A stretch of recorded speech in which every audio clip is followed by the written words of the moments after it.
Hello everyone, welcome to our channel. ఈరోజు కథ. ఆ ఇంట్లో తెలతెలవారుతూ ఉండగా ఇంట్లో ఉన్న ఒక్కొక్కళ్ళు నిద్ర లేవటం మొదలైంది. ఆ ఇంట్లో నుండి ముందు ఒక అమ్మాయి బయటకు వచ్చింది. ఆ అమ్మాయి బయటకు వచ్చి అక్కడ ఉన్న పని వాళ్ళతో, కానివ్వండి కానివ్వండి, ఎంతసేపు, పాకం వాసన వస్తుంది, అయిపోయినట్టుంది చూడండి, లడ్డూల సైజు పెద్దదవుతోంది చూడండి, అలాగే వాటి మీద ఈగలు వాలకుండా నీట్గా నెట్లు వేయండి, అలాగే కారం ఇంకొంచెం మెదగాలి చూస్తున్నారా, అత్తయ్య లేచారా? లేచానమ్మా. మామగారు గ్రీన్ టీ తాగారా? తాగానమ్మా. ఈ పాలు క్యాన్లు ఇటు దింపించేనా?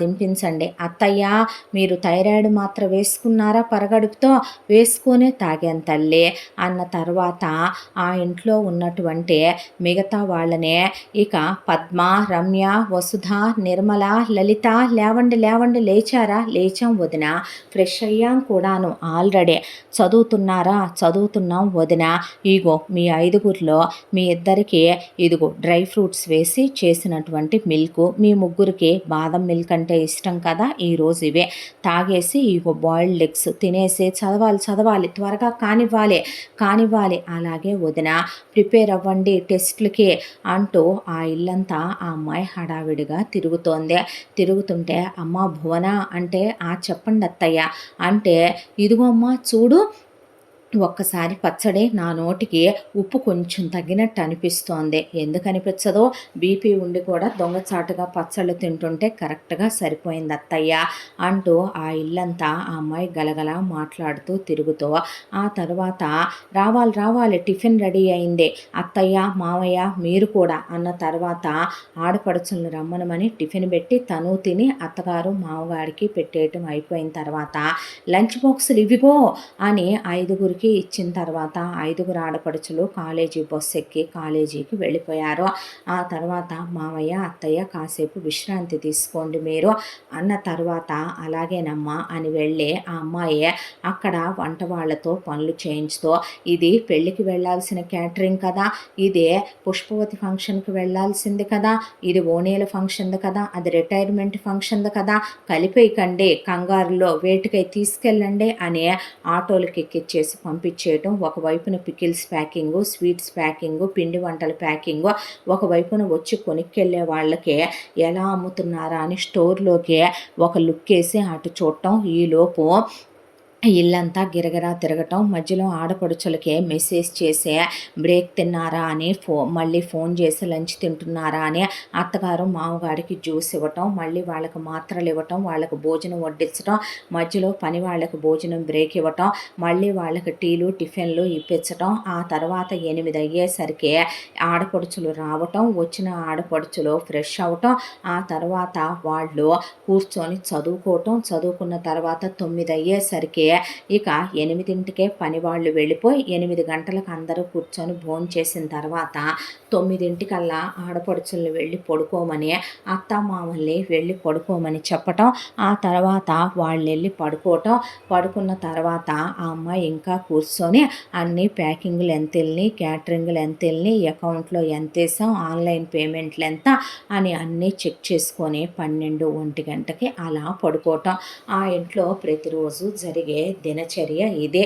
ఇక ఆ తర్వాత ఇలా రోజులు గడిచిపోతూ ఉండగా ఆడపడుచులు ఇద్దరిది ఒక వయసు, ముగ్గురిది ఒక వయసు, ఐదుగురి కూడాను కాస్త గ్యాపులతో చదువులు అయిపోయి ఆ తర్వాత పద్మ, రమ్యదే ఎంటెక్లు అయిపోతే వసుధ, నిర్మల, లలితలదే వాళ్ళు డిగ్రీ పీజీ కంప్లీట్ చేసుకున్న తర్వాత ముందు నుంచి అనుకునే మాటేగా, ఎవరిని ప్రేమించి ప్రేమాయణాలేమీ నడపలేదుగా, పెళ్లి సంబంధాలు చూసుకోవచ్చా అంది భువన. అయ్యో వదిన, నీకు చెప్పకుండా మేము అలాంటివి చేస్తామా అనేసరికి సరేనని రండి అలాగైతే ఐదుగురు అని చెప్పి అత్తగారిని మామగారిని వెంట పెట్టుకొని వెళ్ళి ఒక్కొక్కళ్ళకి మీకు నచ్చిన డైమండ్ నెక్లెస్, 2 డైమండ్ బ్యాంగిల్స్, ఒక డైమండ్ ఇయర్ రింగ్స్ జత, దాంతోపాటు ఒక డైమండ్ హారం తీసుకోండి అని చెప్పింది.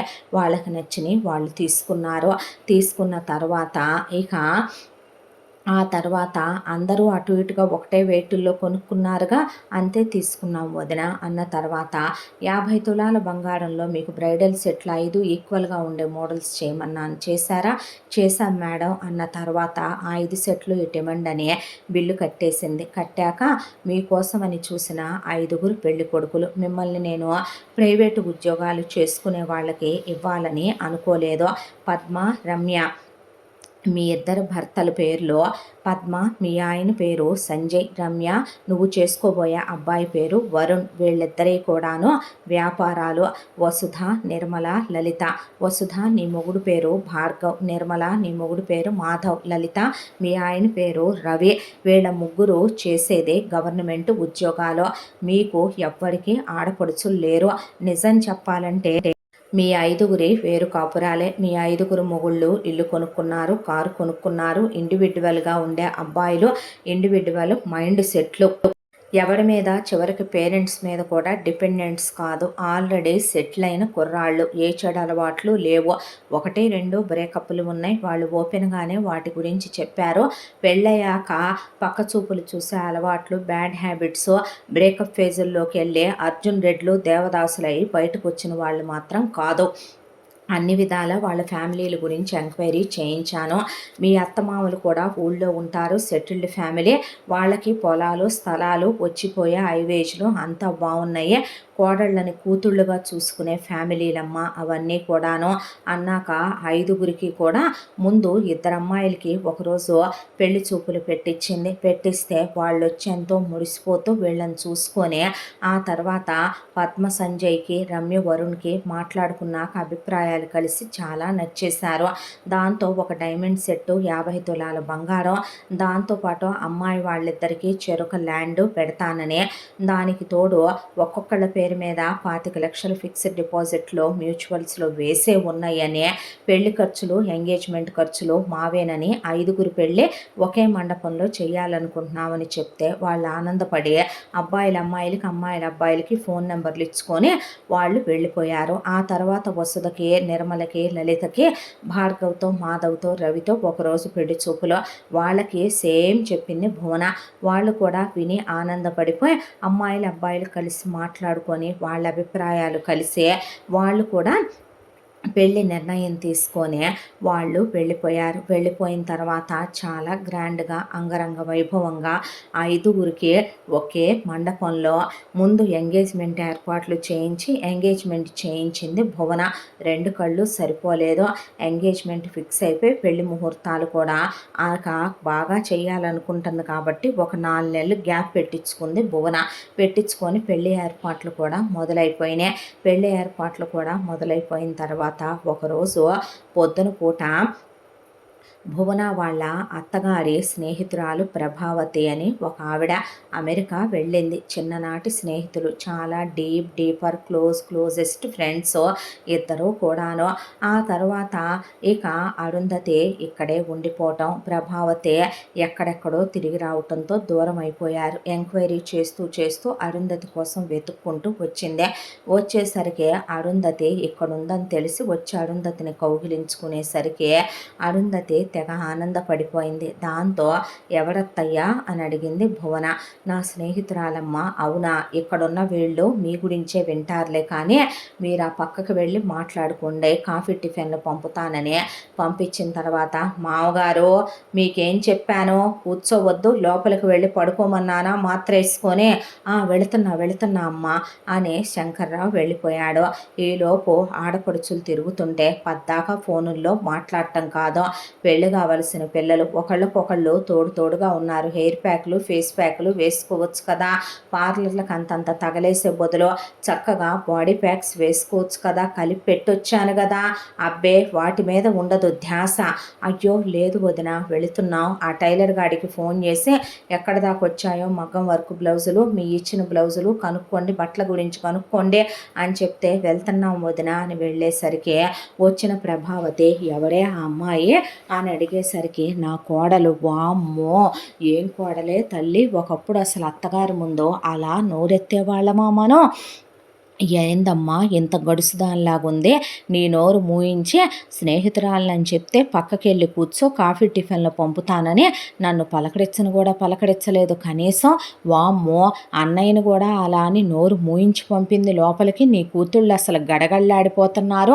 ఎంత గయ్యాళి దాన్ని కోడలుగా ఎలా తీసుకొచ్చుకున్నావే తల్లి! దీని కింద అసలు బతకటానికేనా అనేపాటికి నా సంగతి దేవుందిలే గానీ నీ సంగతి చెప్పు అందే. ఇక అరుంధతి నాకేమైంది, కొడుకులు కోడళ్ళు కూతుళ్ళు అల్లుళ్ళు ఫారెన్‌లో సెటిల్ అయిపోయారు. ఆయన సంగతి తెలిసిందేగా, ఇండియా అంటే ఇష్టమని వచ్చే ఇక్కడో 2 నెలలు ఉంటాము, మిగతా 10 నెలలు అలా అలా పిల్లల దగ్గర ఉంటాం. గడగడలాడిస్తాను నా కోడళ్ళని నా అల్లుళ్ళని నేను.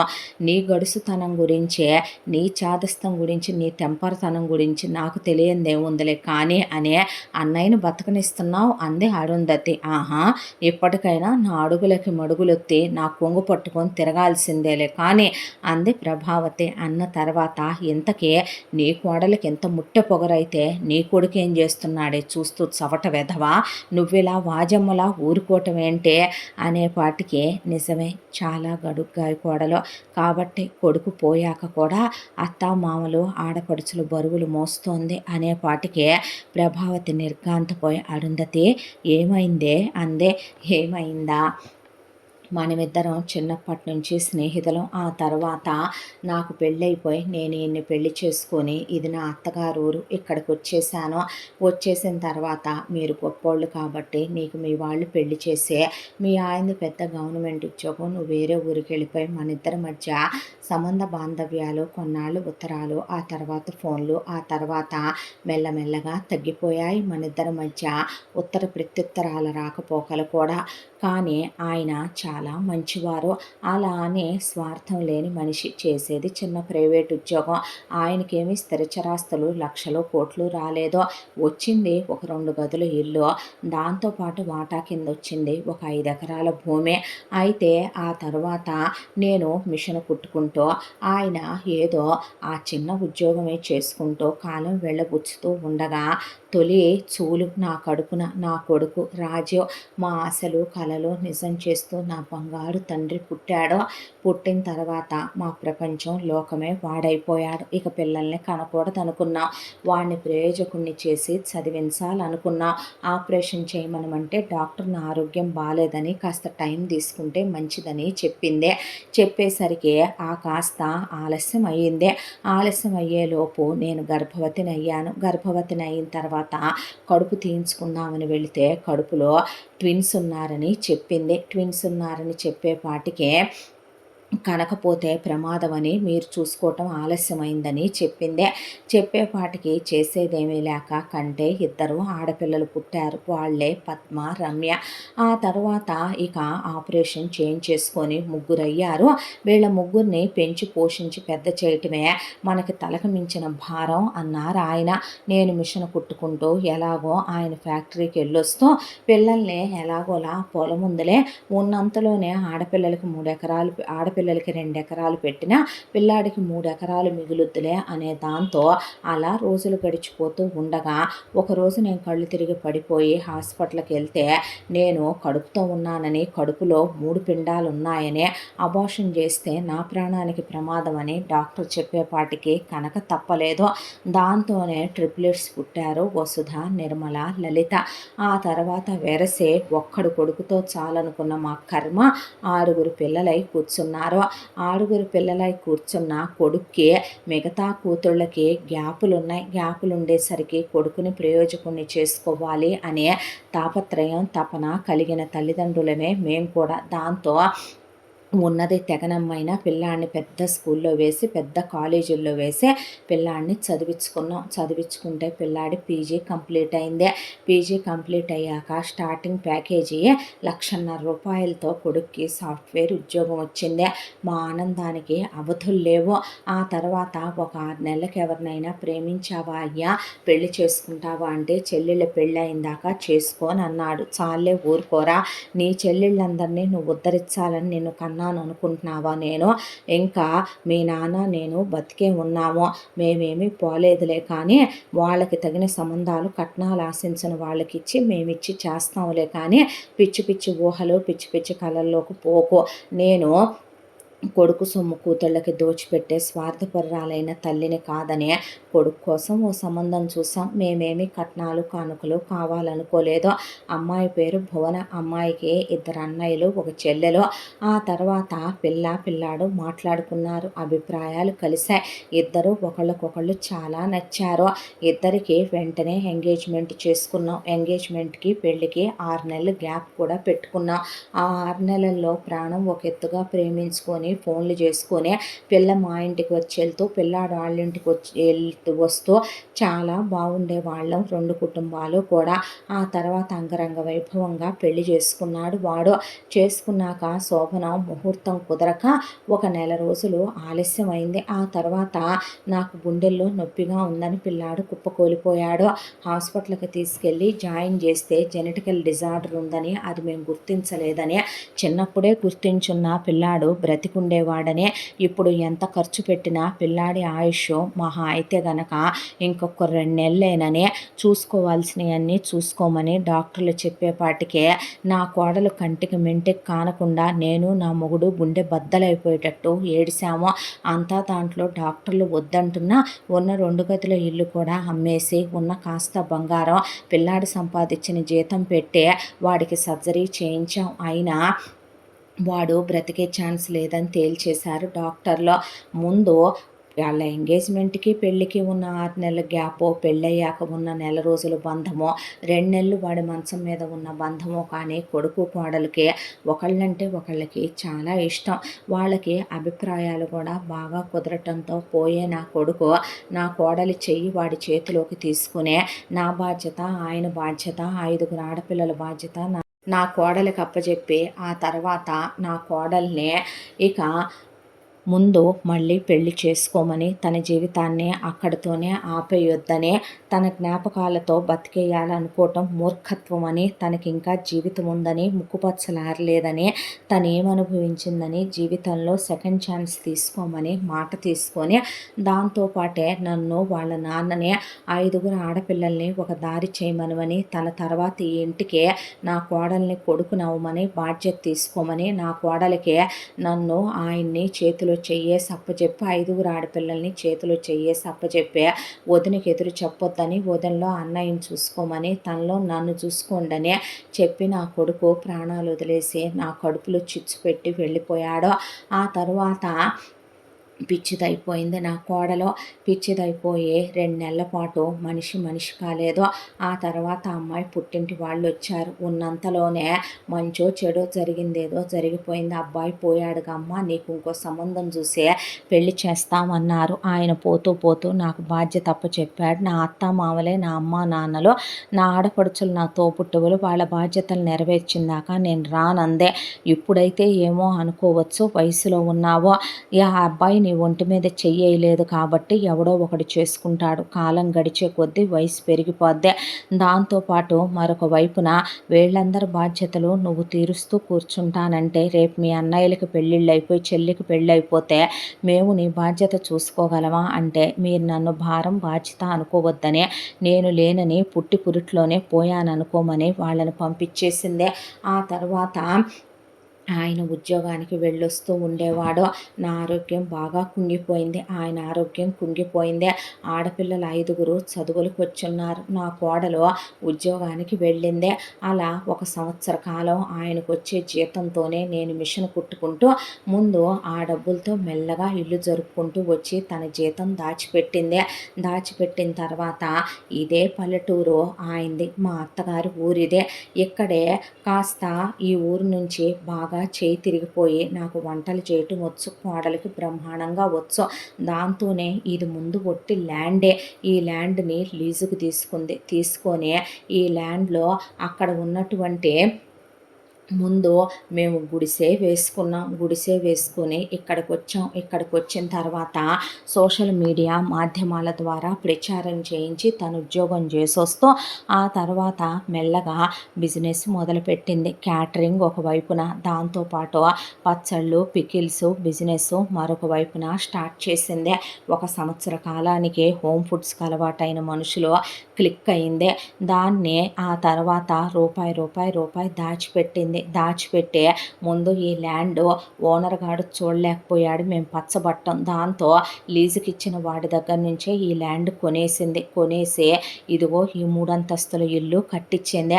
కట్టించి గృహప్రవేశం చేసుకొని వెళ్ళిపోయాం. బయటంతా ఓపెన్ ప్లేసు మాకే కావాలి కాబట్టి ఒకవైపున స్టోర్‌లా పెట్టేసాం. ఇంకొక వైపున వంటలు చేయిస్తూ వంట కోసం అని చెప్పి షెడ్‌లేయించేసి పొయ్యిలు పెట్టిచ్చేసింది. దాంతోపాటు నా కూతుళ్ళని ముందు ఒకళ్ళ తర్వాత ఒకళ్ళని చదివించటం మొదలుపెడితే ముందు పద్మ, రమ్య ఇంజినీరింగ్ చేసి పీజీ చేస్తామన్నారని పిల్లల్ని కష్టపడి నిద్రాహారాలు మాని ఎంసెట్‌లో ర్యాంకులు తెచ్చుకునేలా చేసి వాళ్ళని ఇంజినీరింగ్‌లో చేర్చి పీజీ దాకా చదివిచ్చింది. వసుధ, నిర్మల, లలిత డిగ్రీ చేసి ఆ తర్వాత వాళ్ళు పీజీ చేసుకుంటామన్నారు. అలాగే మంచి డిగ్రీ కాలేజీలో చేర్చి పీజీలు చేయించింది. పిల్లల్ని క్రమశిక్షణగా పెంచుకొచ్చింది. నాకు ఆయనకి అనారోగ్యాలు నయం చేయించింది.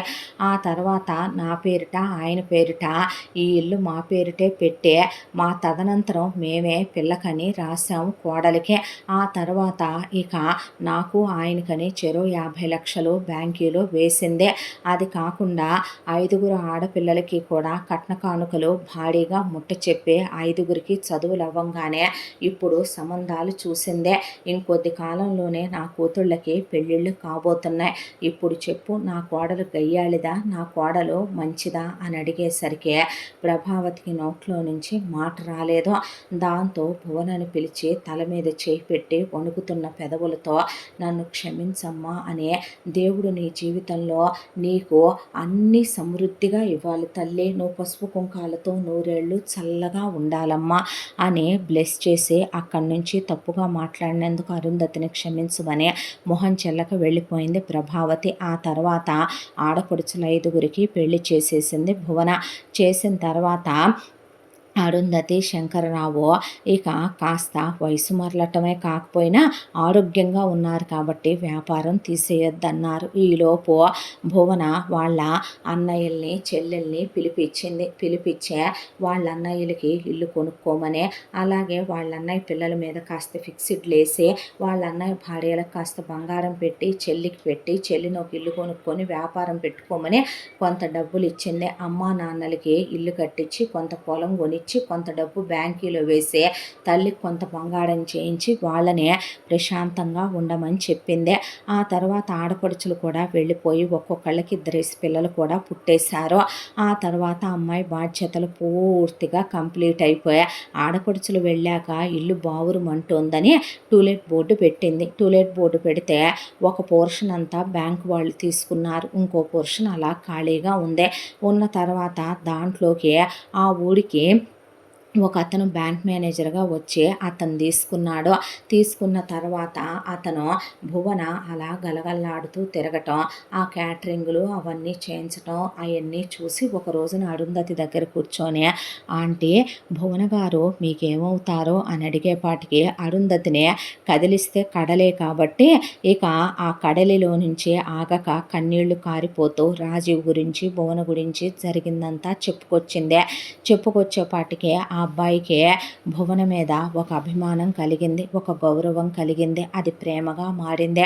ఆ తర్వాత అరుంధతి శంకర్రావు దగ్గరకు వచ్చే ఒక రోజున, ఆంటీ అంటే చెప్పయ్యా భాస్కర్ అనే పాటికి, నేను మీకు అనుమతిస్తే కనుక మీరు మీకు ఇష్టమైతే మీ భువనని వివాహం చేసుకుంటాను అన్నాడు. వాళ్ళ ఆనందానికి అవధులు లేవు. నాకు అమ్మ లేదు, నా ఇంటర్మీడియట్లోనే నా తల్లి పోయింది, మా నాన్న ఇంకో పెళ్లి చేసుకున్నాడు, సవతి తల్లి చిత్రహింసలన్నీ భరించాను. ఆ తర్వాత డిగ్రీ, పీజీ చేశాను. ఆ కోపంతో రోషంతోనే బ్యాంక్ ఎగ్జామ్స్ ప్రిపేర్ అయి రాశాను.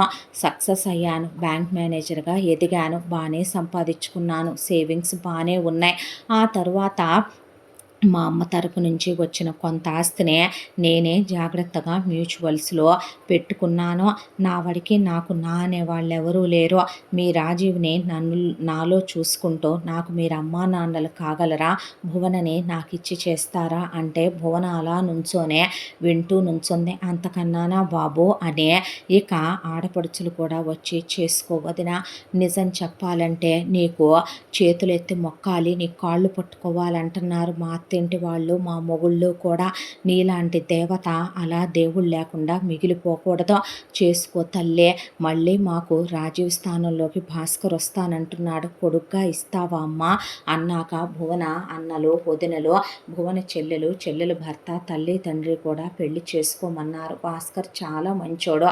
భువన భాస్కర్ని పెళ్లి చేసుకుంది. ఆ తర్వాత భువన తన బిజినెస్ని కంటిన్యూ చేస్తూ భాస్కర్తో అన్యోన్యంగా కాపురం చేసుకుంటూ భాస్కర్ బ్యాంకుకు వెళ్ళొస్తూ అరుంధతి శంకర్రావుల్ని అమ్మా నాన్న అని పిలుస్తూ ఆ తర్వాత భువనకి 2 కొడుకులు పుట్టారు. ఒక అబ్బాయి పేరు రాజీవ్ అని పెట్టుకున్నారు.